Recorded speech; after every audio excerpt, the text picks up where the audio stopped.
Folks, I picked up a new project, 63 Ford Thunderbird. Let's bring her home. Well, I've acquired something else that I probably don't need. Who would pass that? I'd take it. This is a 1963 Ford Thunderbird and a half. It's a half? 63 and a half. 63 and a half Ford Thunderbird. Kind of an oddball rig, this one. Far from perfect, but it has a ton of potential.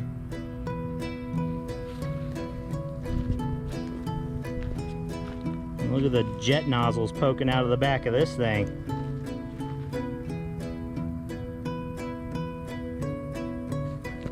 Looks like the last time it was tagged was in '77.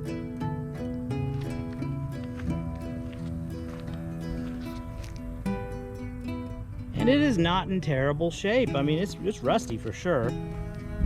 But let's be fair. Everybody knows I like rust. And, you know, I'll probably just keep it, you know, rusty and never fix it. Just like I do with everything else. Obviously, the tires are pretty well toasted. I don't think we're going to get any of them to take care. But it has all the glass. There's this little button right here for opening the door. And would you look at that? There's an interior. A little bit of nature down there. Pretty sure that's a Black Widow. But look at this thing. It's actually, like, some people aren't going to see potential. This thing has a lot.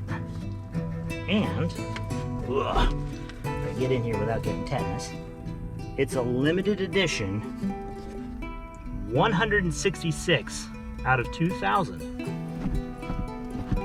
Obviously the seat needs to be bolted down somehow. There's some floor there. We can work with that. I mean, what was the original color? Rose beige. That doesn't look like rose beige. No, it doesn't. Under the suit, maybe. Let's see. Not really at this point to tell. That's rose acorn. Yes, it is. I don't think we got rose beige there. Pedals are there. Under dash light. Brake release is interesting. What in the world? Seems to be missing some bits. That's fine. And it has some bits of the steering wheel there. I mean, that's pretty cool, right? Look at these gauges. Those are cool. All right. Oh. We're already making progress. The door closes all the way now. One bit of trim falling off here. It's not too bad on the outside. Now, maybe. Should be a T-knob between the grill. Yep. Yeah, there we go. Maybe.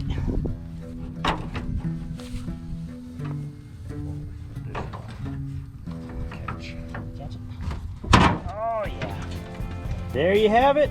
There's an engine bay. It's a 390. And it still says Thunderbird on the valve cover. Looks like a little bit of nature has invaded. Not terrible. Uh-oh. Evidence. They're gonna have to fix some cylinders, I bet. Still got a very old battery. Cloth overflow, I believe. Plastic. Or plastic. The old It's a plastic overflow. That's strange. Why's it got that and that?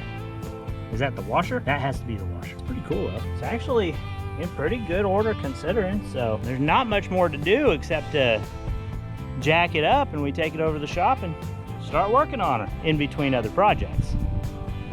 Because yeah, as most of you guys are aware, I don't have quite enough projects. I just need one more and the collection's complete. So I added a Ford. Good decision, good decision. I feel like I was sneezing earlier. Maybe I'm allergic to this thing. All right, well, let's get her picked up, put some wheels on it, and see if the old floor jack can take it home. Before we get this thing loaded up, we gotta see if this will take a little atmosphere in the tires. kind of almost sounds like it will. But it almost doesn't look like it's moving. Probably been moving by now. Yeah, I don't think it's gonna go. Yeah, there's the stem. I mean, I don't know if that'll hold it. Oh. Watch, this will be the one that airs up. It'll be the worst tire, and it's the one taking me in. It's filling in down here. Yep. Got another bubble, I might need to grab it. Right. Grab that other bubble, because that moved. Nah, it's leaking right out. Oh, is it? Oh yeah. Okay. Well, we'll call it good then. And like that, we've decided that it apparently needs wheels. We'll put mine on. So a brief history of the 1963 and a half Ford Thunderbird Monaco Special Edition. This car was designed in honor of Princess Grace of Monaco. It had a colonial white leather interior and paint with rose beige tonneau cover and carpet. Had rosewood trim on the inside originally. Car number 1 was manufactured and resides in the castle in Monaco where Princess Grace died until her death. The next, I'm wanting to say 25 or 30, I can't remember exactly, went to Ford Company executives, and then another 50 went to top salesmen throughout the nation back in 1963. They were all numbered from number 1 there in Monaco through 2000. This one is number 166 and has been in my family since, I think we bought this in 72. It was a lease return at that point. We got the wheels on it, so I can set it down. Yeah, we're gonna go ahead and set her down, and then scoop it from the nose and tow it home. Here's to no mishaps. Those never happen. Well, there it is. Now we gotta take it home. And frankly, home is right around the corner. So I'm not gonna film it, we're just gonna go. While I do a real quick spray off on this thing, here's the idea. I've got a thing for the old Thunderbirds. I don't like a lot of Fords, but this old Thunderbird looks pretty good. And I definitely love it. We're gonna do some work on it. As you can tell, it's got a lot of time sitting and not doing nothing else. We're gonna get it fixed up and on the road again, just like it should be. Well, there you have it. Not a perfect cleaning, but a whole lot better than it was. Look at that, you can even see the trunk lid. Look at that. Not bad.